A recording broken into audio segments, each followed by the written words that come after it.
नमस्ते, म डाक्टर दिपेन लामा। यदि तपाईँहरू साइन्स स्टुडेन्ट हुनुहुन्छ, प्लस टूमा बायोलोजी लिनुभएको छ र डक्टर बन्ने सपना छ, म डक्टर बन्छु, म चाहिँ बिरामीको सेवा गर्छु, त्यो सपना बोकेर बस्नुभएको छ भने यो भिडियो तपाईँहरूको लागि हो। अन्तिमसम्म हेरिदिनु होला। आज म यो भिडियोमा सी इन्ट्रान्स एक्जामको रियालिटीको बारेमा कुरा गर्नेछु।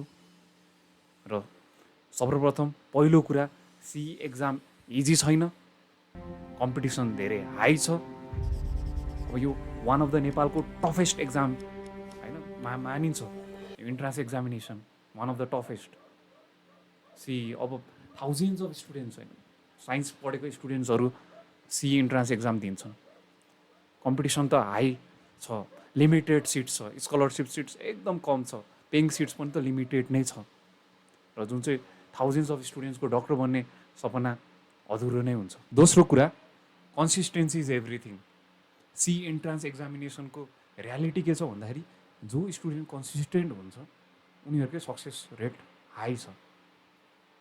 कन्सिस्टेन्सी के छ, प्लस टू पछाडिबाट गर्ने त होइन, कन्सिस्टेन्सी प्लस टूबाट नै सुरु हुन्छ। तपाईँहरूको एसई एक्जाम दिएपछि नै सुरु हुन्छ, तपाईँको त्यो बाटो त्यहीबाट सुरु हुन्छ, र त्यो कन्सिस्टेन्सी भएर लागेपछि पछिसम्म तपाईँहरूलाई एकदम युजफुल हुन्छ र सीई इन्ट्रान्स एक्जाम क्र्याक गर्न सजिलो हुन्छ। र इन्ट्रान्स प्रिपेरिङ फेजमा कन्सेप्ट क्लियर छैन भने कन्सेप्ट क्लियर गर्नुपर्छ। मेमोराइजेसनले मात्रै सक्सेस हुँदैन। रियालिटी के हो, धेरैजना स्टुडेन्ट्सले मेमोराइजेसन गर्छ, रट्टा मार भन्छ नि, रट्टा मारेर जान्छ, रट्टा मारेर इन्ट्रान्स सक्सेस हुँदैन। यो रियालिटी हो।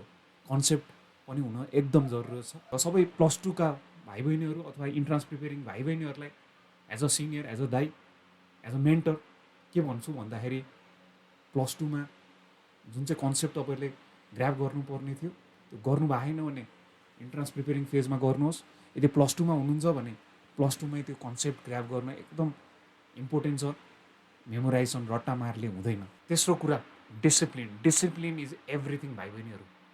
डिसिप्लिन भएन भने इन्ट्रान्सको रियालिटी तपाईँहरूले बुझ्न, तपाईँहरू त्यो वार नै तपाईँहरूले हुन्छ नि, वारमा तपाईँहरू ध्वस्त भएर आउँछ, तपाईँहरू त्यो जित्न सक्दैन, तपाईँहरू इन्ट्रान्समा फेलियर हुन्छ। So discipline. धेरैजना स्टुडेन्ट्सहरू मोटिभेटेड हुन्छ, हो त्यो दाइ त्यो दिदी जस्तो म चाहिँ एमबिबिएस पढ्छु, डक्टर बन्छु भन्ने सपना भएर मोटिभेटेड हुन्छ, सुरुमा मोटिभेटेड हुन्छ, तर त्यो सधैँभरि लास्ट गर्दैन।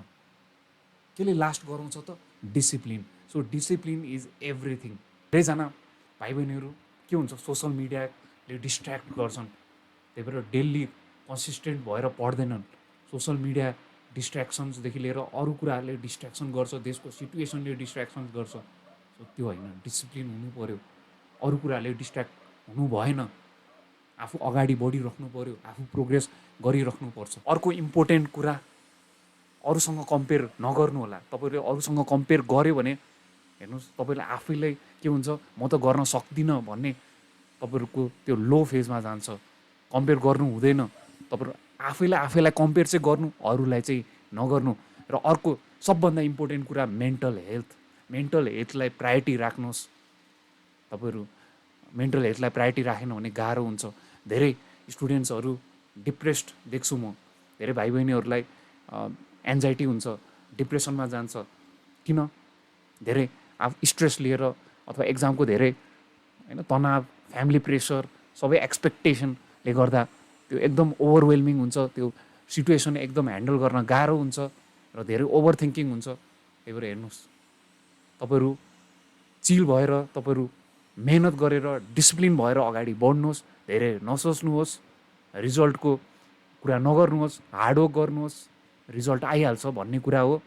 सुरुमै ला म त फेल हुन्छु, म त सक्सेस हुँदिनँ भन्ने त्यो over थिङ्किङमा नजानुहोस्।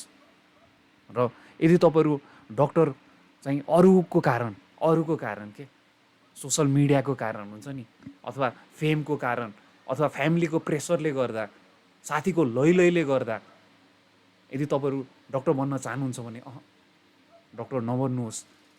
C entrance examination prepare नगर्नुहोस्। आफ्नो इन्ट्रेस्ट हुने फिल्डमा जानुहोस्। अहिले एआईको वर्ल्ड छ, टेक्नोलोजीको वर्ल्ड छ। हेर्नुहोस्, एमबिबिएसै पढ्नुपर्छ, एमबिबिएसले नै जिन्दगी बन्छ भन्ने छैन। यदि इन्ट्रेस्ट छ, प्यासन छ, डेडिकेसन छ, कमिटमेन्ट छ, डिसिप्लिनमा हुनुहुन्छ, तपाईँहरू स्याक्रिफाइसेस गर्न सकिन्छ भने मात्रै, तपाईँहरूको त्यो इन्ट्रेस्ट, तपाईँको प्यासन हुनु चाहिँ पर्छ, त्यो गर्न सकिन्छ भने मात्रै अगाडि बढ्नुहोस्, नत्रै सी इन्ट्रान्स एक्जामिनेसन प्रिपेरेसन नगर्नु। अन्तिममा म के भन्न चाहन्छु भन्दाखेरि सी इन्ट्रान्स एक्जामिनेसन प्रिपेरेसन चाहिँ लङ जर्नी हो, यो चाहिँ स्प्रिन्ट होइन, यो चाहिँ म्याराथन हो। तपाईँहरू एभ्री डे 1%ले बेटर हुँदै अगाडि बढ्नुहोस् र तपाईँहरू चाहिँ अवश्य पनि तपाईँहरूको सपना पुरा हुनेछ, अवश्य हुन्छ। मेरो पनि भएको थियो, तपाईँहरू भाइ बहिनीहरूको पनि हुन्छ। र एज अ मेन्टर भाइ बहिनीहरू म के भन्न चाहन्छु भन्दाखेरि होप चाहिँ कहिले पनि नगुमाउनुहोस्। सी डिफिकल्ट छ तर इम्पोसिबल छैन। Right strategy, right mindset, discipline, consistency, hard work, commitment भएर अगाडि बढ्नुहोस्।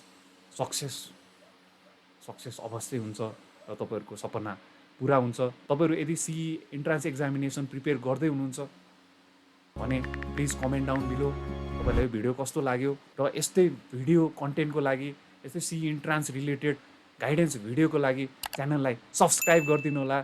Thank you all.